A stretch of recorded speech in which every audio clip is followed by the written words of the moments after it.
It looks like it's ready for a video, but I didn't. Bro, that looks so like good. That. Dude, you're a terrible photographer. Like the photos you sent me, I was like, oh man, that's so different.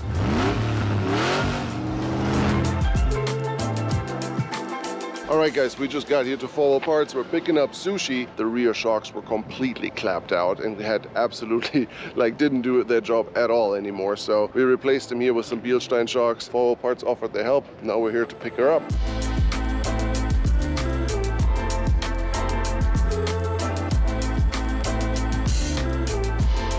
Super quick and easy checkout process.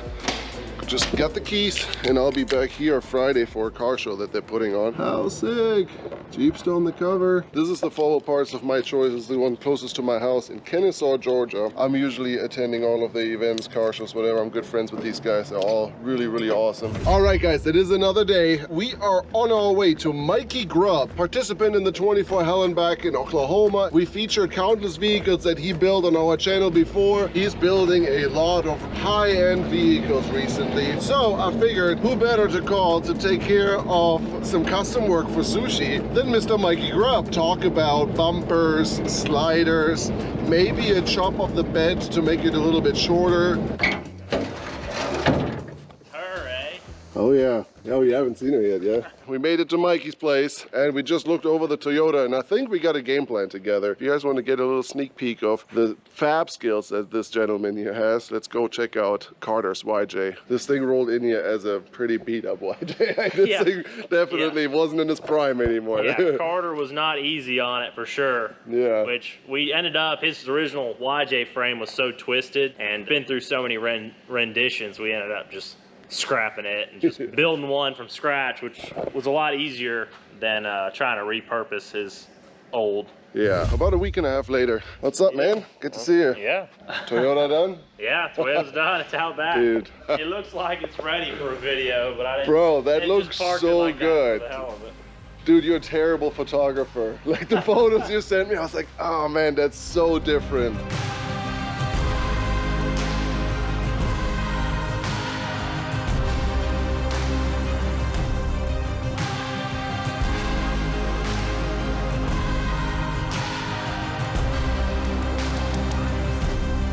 As you can see, Mikey cut off 16 inches. He cut the bed right where the leaf springs are lining up to. So as you can see, this cut, you follow it down, bam, that's where the leaf spring hangers are. And that is where the frame ends. We still have a 6-foot bed at this point. And then basically welded the back piece back onto it. I told him to leave it that raw. We're gonna paint the Toyota at some point entirely anyways. Center to center is 112 inches, which is very, very good for wheeling and rock crawling.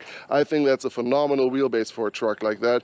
And now with the approach and departure angle, full armor all around it, this thing is going to be a party. I am so happy about it.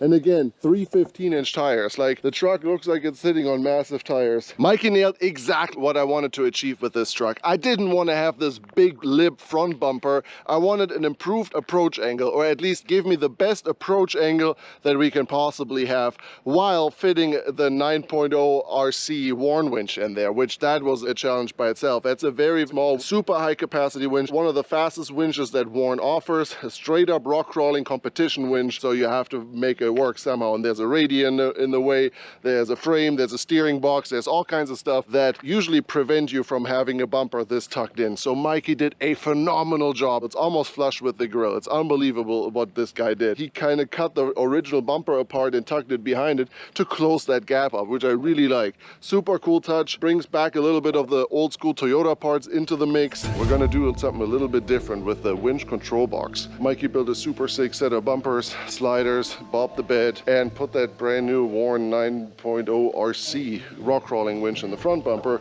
as you see here. Did you actually cut it? Now it's the question, where do we put the control box? We're gonna cut this part out, and then the control box is right here, right in the dash. The old dashboard on this old thing is all metal, so we can weld some tabs on the backside to hold it in place. The benefit of that will be that my winch controller can be plugged in from the inside. Super, super simple. All you have to get out for is free spool. I'm a fan already. This is just gonna be mounted to the dashboard. Yeah. It's not gonna be the sturdiest thing, but as long as you don't shove the remote in at full force, you should be fine. Yeah, I think so too. Yeah.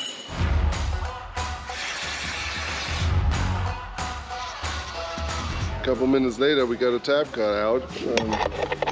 Let's see if it works. We just put a 90-degree bend in it. He has a press brake over there. Well, I hate to say it, I think it's gonna work pretty good. It's gonna work good.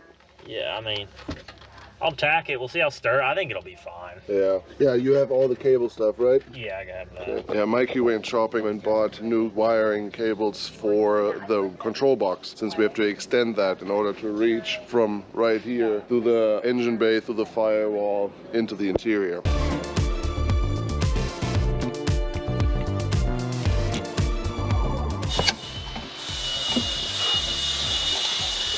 I wonder what the most graceful way to chop that would be.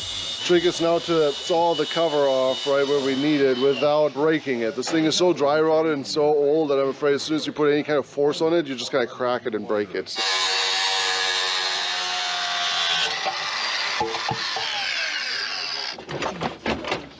Yeah, I forgot we gotta put all that back on. Oh. That went a lot easier than expected. Cutter wheel did the job. It's a moment of truth. I just pull this guy and throw this in here. Winch in. Yeah. Yeah. That looks right. Winch out. Yeah. Yeah. Yeah, that's right. Yeah. Winch out. Sick. Then let's throw this thing together. That's it. Yep. Get Cool. it wrapped up. So we're just missing some winch rope and the Factor 55. I'm gonna do that when I get home, but now everything is wired up, it works.